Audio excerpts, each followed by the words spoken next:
Assalamualaikum warahmatullahi wabarakatuh. Waalaikumsalam warahmatullahi wabarakatuh. Alhamdulillahilladzi arsala rasulahu bil huda wa dinil haqq liyudhhirahu 'ala dini kulli wa kafa billahi shahida. Nasyhadu an la ilaha illallah wahdahu la syarika lah wa nasyhadu anna Muhammadan abduhu wa rasuluh. Allahumma salli wa sallim wa barik ala nabiyyina Muhammad wa ala alihi wa ashabihi ajma'in. Subhanaka la ilma lana illa ma 'allamtana innaka antal alimul hakim. Wa la haula wa la quwwata illa billahil 'aliyyil 'azim. Amma ba'd. Masyaallah salikin dan salikah, kaum bapak dan kaum ibu, saudara-saudaraku semuanya, jamaah sholat subuh berjamaah dan qiyamul lail berjamaah, insyaallah mudah-mudahan di pagi hari ini ba'da subuh adalah kita semua termasuk golongan orang yang mendapatkan limpahan ampunan dari Allah Subhanahu wa taala. Amin ya rabbal alamin. Marilah kita kembali ialah sedikit tausiah. Kalau dulu adalah zaman bapak adalah KPR untuk kuliah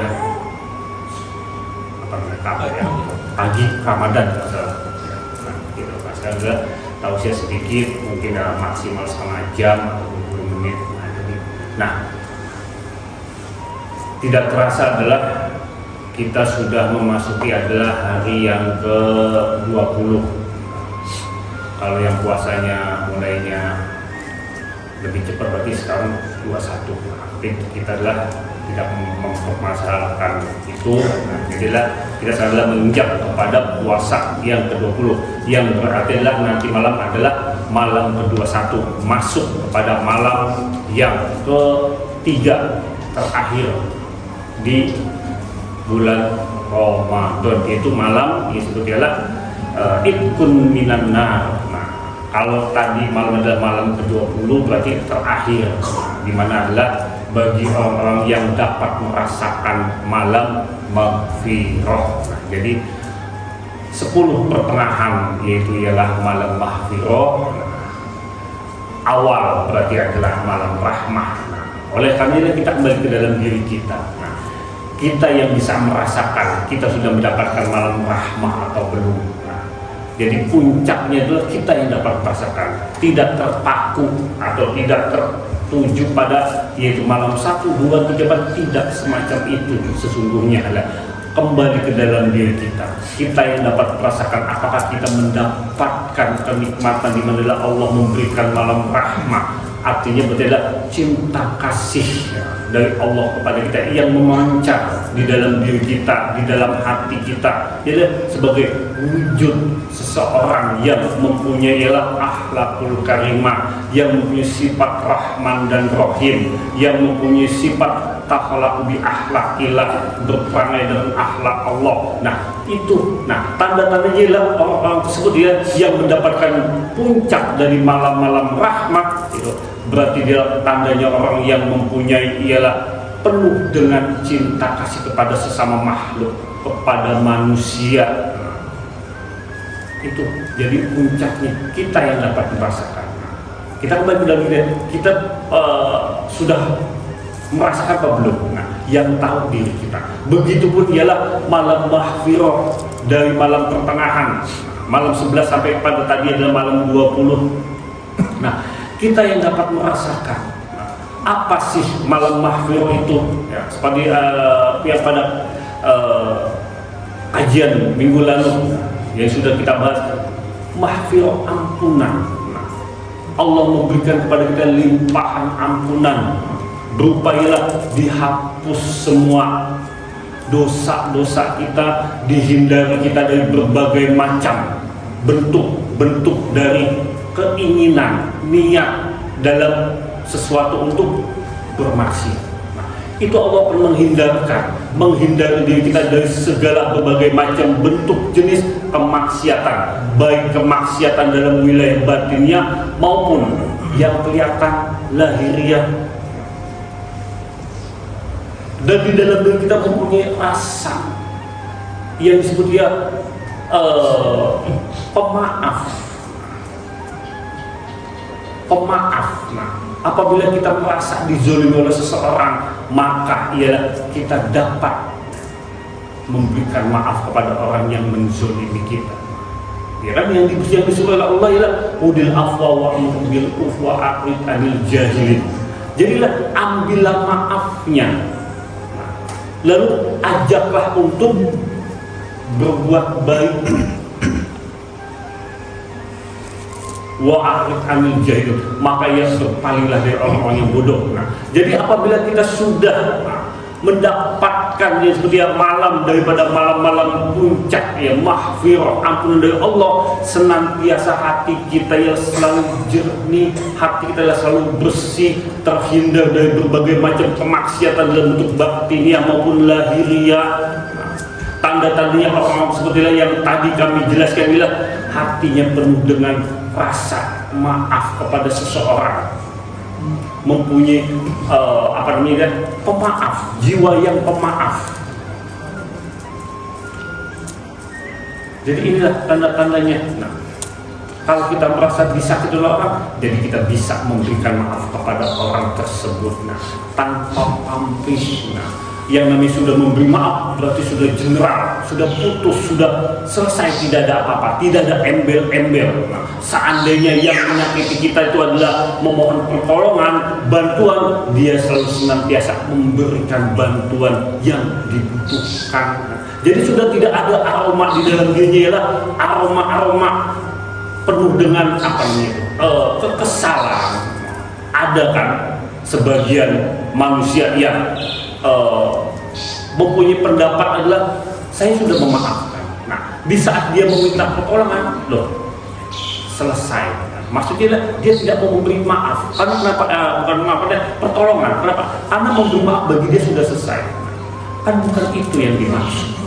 Di samping kita memberi maaf, lalu ya ajaklah untuk di dalam berbuat kebaikan. Nah, termasuk kita memberi pertolongan itu juga berbuat baik. Jadi itu, nah, jadi tidak ada aroma-aroma kesal apa segala macam. Kalau ada aroma kesal, berarti tandanya adalah belum sempurna. Tandanya adalah belum mendapatkan malam mahfirah, belum mendapatkan ampunan, hakikat mahfirah atau ampunan dari Allah Subhanahu wa Ta'ala. Yang terakhir, nah, yang akan kita masuk yang nanti malam, ya sebutlah itqun minan nar, yaitu ialah terbebasnya dari api neraka. Apa sih maksudnya? Nah, terbebas dari api neraka. Apakah api neraka yang nanti adalah nanti di akhirat? Bisa. Pada saat sudah kita migrasi, nah dalam wujud jasmani ini adalah kita masuk kepada alam akhirat, di mana di sana adalah nanti kita ada diperjumpakan dengan dua, apakah kita akan mendapatkan surga atau neraka? Itu bisa. Nah, yang dimaksud adalah bisa dalam bentuk siksa api neraka. Tapi yang sesungguhnya hakikatnya ialah itqun minan nar, itu ialah malapetaka. Terbebasnya dari malapetaka, baik dalam wilayah dunia, lahiriah maupun batiniah maupun akhirat. Itu kita terbebas dari siksa, terpenjara atau terbelenggu dari berbagai macam sesuatu yang mengusik hati kita. Jadi dengan kata lain adalah terbebas dari sesuatu apapun, yang berarti ialah kita tidak terpengaruh atau tidak ada di dalam hati kita sesuatu apapun kecuali ialah hanya Allah Subhanahu wa Ta'ala. Jadi kita terbebas dari semua itu. Itu hakikatnya ialah orang-orang yang mendapatkan itqun minan nar. Dia terbebas dari apapun, dari sesuatu apapun yang membelenggu jiwanya, hatinya, yang membuat dirinya, jiwanya dia terpenjara. Dia terbebas dari semua itu. Termasuk ialah dunia, cinta kesukaan dengan gemerlapnya dunia. Orang apabila yang sudah merasa cinta dengan dunia, suka dengan dunia, maksudnya gemerlapnya dunia yang sudah sampai masuk ke dalam hati.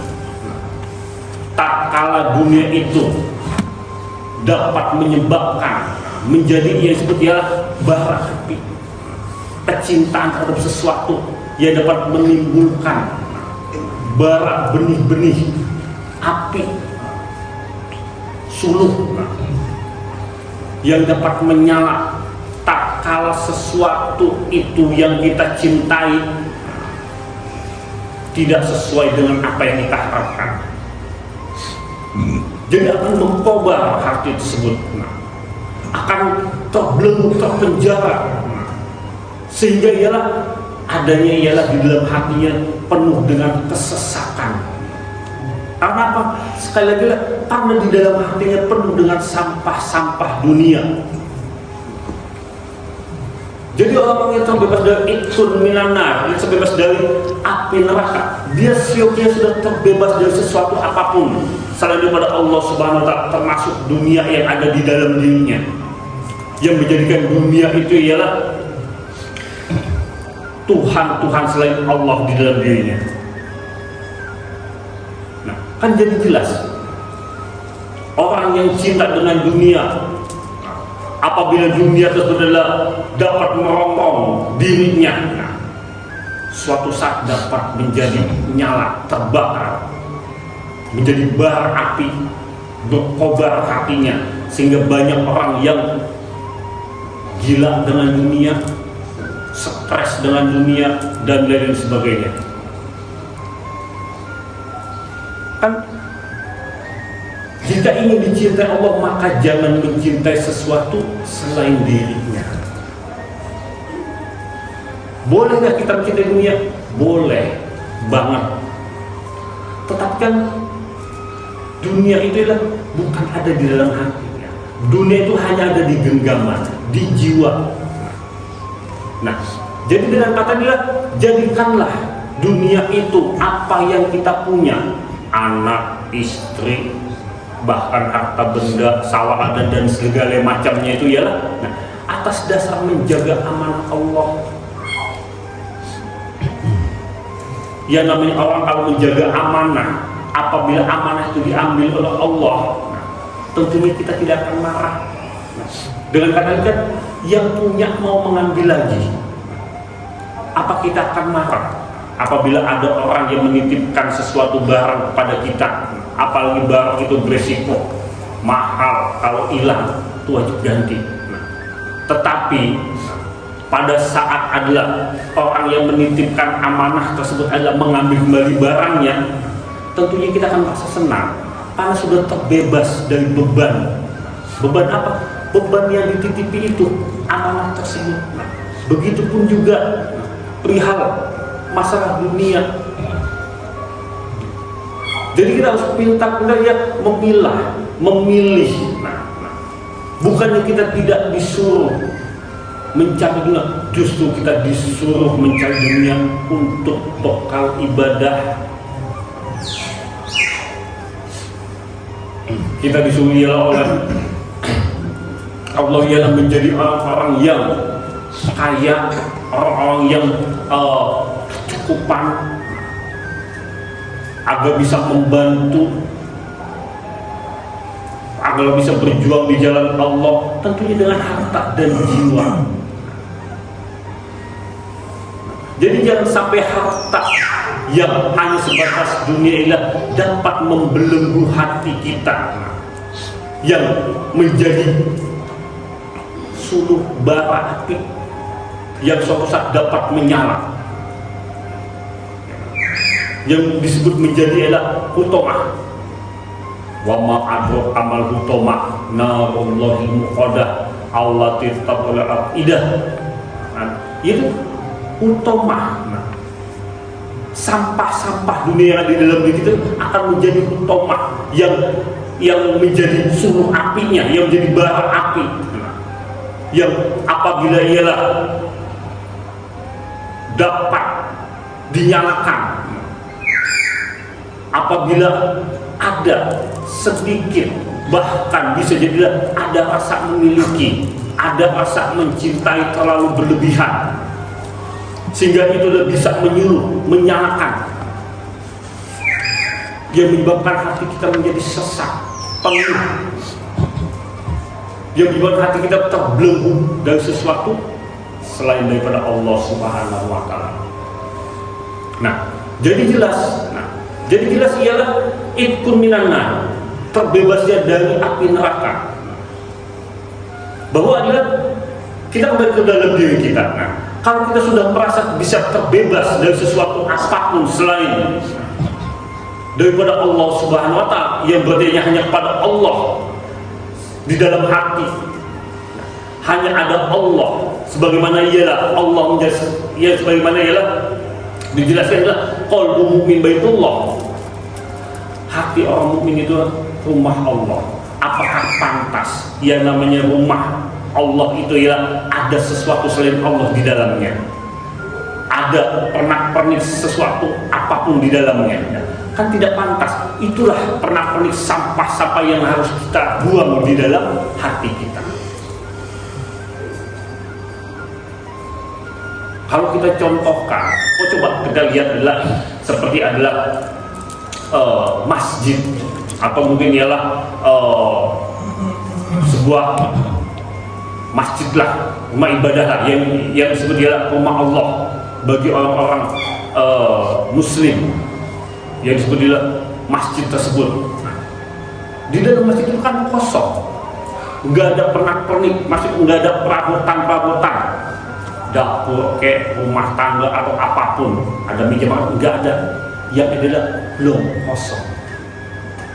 Seandainya pun ada, mungkin hanya ada tulisan-tulisan ialah asma Allah, kalimat-kalimat Allah, berupa ialah kalimat-kalimat yang ada di dalam Al-Quran sebagai hiasan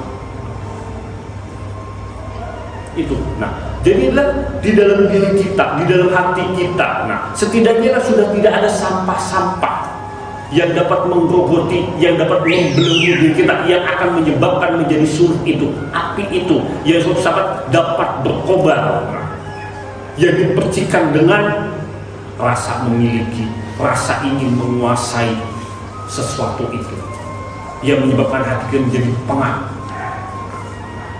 Kan gitu, seperti itu. Nah, ya, karena lihat dunia itu memang adalah sampah, dunia itu adalah laknat, dunia itulah dunia mal'unatun mal'unun, maka nabilah dunia itu adalah terlaknat. Siapa yang ada di dalamnya berarti adalah ikut terlaknat.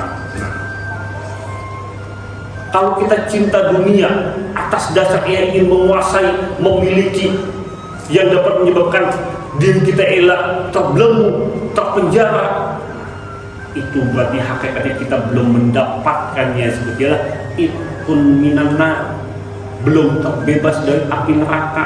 Dengan kata lain, setiap saat kapanpun kita bisa terjebak di dalam lembah api neraka apabila kita masih terbelenggu dengan berbagai macam sampah-sampah dunia yang ada di dalam hati kita. Selama kita belum bisa mengeluarkan itu, selama itu pula kita masih terpenjara dengan berbagai macam bentuk, ya, bentuk kemaksiatan lahiriah maupun batiniah. Jadi orang-orang yang dapat terbebas dari itu ialah makanan lillah. Siapa? Dialah orang-orang yang berjalan di jalan Allah. Dialah orang-orang yang selalu ingat kepada Allah, yang selalu berzikir kepada Allah. Oleh karenanya untuk mendapatkan puncak bonus dari bulan Ramadan yang disebut ialah Lailatul Qadar, tidak semata-mata hanya mendapatkan, mencari di 10 malam terakhir, dia sibuk beribadah di malam terakhir. Tidak semacam itu. Dia sibuk di 10 malam terakhir, apa namanya itu, berdiam di masjid, tafakur. Bahkan ada yang nginep 10 malam terakhir, sedangkan dia lalai di 20 malam pertamanya. Dia tidak akan mendapatkan sebut malam-malam sebut puncak atau malam Lailatul Qadar minimal. Nah, orang-orang yang tersebut dia akan mendapatkan keberkahan di dalam amal ibadahnya, tapi tidak mendapatkan dia Lailatul Qadar. Untuk mendapatkan Lailatul Qadar tentunya ialah diproses dari awal. Dari awal, mulai dari malam rahmah, dia merasakan malam rahmah di mana dirinya penuh dengan cinta, kasih, welas asih, saling mengasihi, menyayangi, ada wujud sifat Rahman Rahim di dalam dirinya kepada sesama makhluk. Lalu ialah di dalam malam kedua, 10 malam kedua, dia merasakan disebut ialah malam mahfirah, penuh dengan ampunan, sehingga mewujud di dalam dirinya ialah penuh dengan rasa memaafkan kepada seseorang yang berbuat salah kepadanya. Hingga malam terakhir dia dapat merasakan ialah malam Itqun Minan Nar. Kapan malam Itqun Minan Nar? Cari sendiri. Nah, ya, kita yang dapat merasakan. Jadilah cari. Nah, gimana cara mencarinya? Ya, kan jelas. Kalau ingin mencari malam Itqun Minan Nar, ya di 10 terakhir di dalam bulan Ramadan. Nah, dengan memperbanyak apa? Memperbanyak ibadah-ibadah sunnah. Nah, tentunya tidak dengan meninggalkan yang wajib. Siangnya puasa, menahan lapar, haus, dahaga, menahan segala dalam bentuk macam hawa nafsu yang ada di dalam dirinya. Nah, minimal dia sudah apa nih namanya? Mempraktekkan puasa. Kalau dalam kitab Nur Asrar itu adalah puasa syariat dan puasa thariqah. Nah, dia puasa syariatnya berarti menahan lapar, haus, dahaga, senggama di siang hari. Di dalam dirinya dia menahan dari segala gejolak, menahan segala dari gejolak hawa nafsu, menahan diri dari segala macam bentuk ialah bala yang datang pada dirinya. Nah, itu. Nah, jadi dia menahan diri dari segala macam hawa nafsu yang menyerang di dalam dirinya. Nah, karena sesungguhnya ya, kita tidak lepas sebagaimana ialah derajat seorang salikin. Nah, yang dimana derajatnya ialah dalam derajat perjuangan menuju pada Allah Subhanahu wa Ta'ala. Di dalam berjalan menuju pada Allah, dia berjuang melawan hawa nafsunya. Selama dia berjuang melawan hawa nafsunya, selama itu pula di dalam dirinya ada himmah atau tekad gairah untuk berjalan menuju pada Allah Subhanahu wa Ta'ala. Selama dia adalah tidak ada himmah, tidak ada tekad untuk berjuang menuju pada Allah, ini yang perlu tanda tanya. Tanda tanya maksudnya tanda tanya, apa benar ini seorang salikin yang sedang berjuang melawan hawa nafsu, atau sebaliknya seorang salikin yang dipenuhi di dalam dirinya hawa nafsu, sehingga ilmu yang dia terima adalah menjadi pembenaran di dalam hawa nafsunya, di dalam pembenaran akan nafsu dirinya. Itu kan bisa. Oleh karena itu kita bersungguh-sungguh berjuang, berjalan menuju pada Allah Subhanahu wa Ta'ala. Dan insya Allah mudah-mudahan di 10 malam terakhir yang kami malam adalah kita laksanakan dalam bentuk qiyamul lail. Semoga mudah-mudahan kita dapat merasakan bagaimana nikmatnya Allah memberikan anugerah kepada diri kita ialah Itqun Minan Nar, terbebasnya diri kita dari terpenjara terhadap sesuatu apapun. Insya Allah, amin ya rabbal alamin. Yang satu lagi dari kemarin pengumumannya lupa ya. Jadi satu lagi adalah bagi yang ingin menunaikan zakat fitrah, sodako atau dalam bentuk infak, sodako, zakat dan sebagainya, silakan ke Agus Jumadi. Kapan batas waktu zakat fitrah? Itu batasnya itu pada saat khotib naik mimbar. Jadi subuh malam takbiran boleh, bebasnya. Jadi ada tunaikan, itu kewajiban kita untuk menunaikan ya, bagaimana dalam bentuk menunaikan zakat, yaitu membayar zakat di dalam hukum Islam. Zakat ya, jadilah silakan yang belum menunaikan zakat fitrah ke Ustadz Agus Malik disalurkan diterima yang amilnya ialah Ustadz Agus Jumadi. Nah itu, jadi itu saja dari kami. Nah, wallahu muwaffiq ila aqwamit. Wassalamualaikum warahmatullahi wabarakatuh.